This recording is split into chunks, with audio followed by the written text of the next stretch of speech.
புலம்பலின் புஸ்தகம் 3வது அதிகாரம் 22வது வசனம். நாம் நிர்மூலமாகாதிருக்கிறது கர்த்தருடைய கிருபையே, அவருடைய இரக்கங்களுக்கு முடிவில்லை. கர்த்தருடைய பரிசுத்த நாமம் மகிமைப்படுவதாக.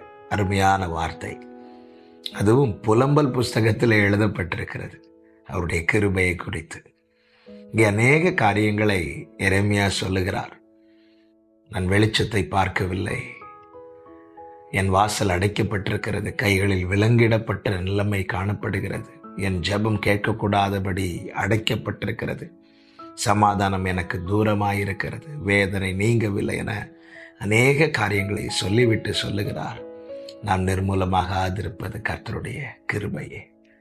இத்தனை பாடுகள், இத்தனை நெருக்கங்கள், இத்தனை வேதனை ஒருவனுடைய வாழ்க்கையில் உண்டாகுமானால் நிச்சயமாய்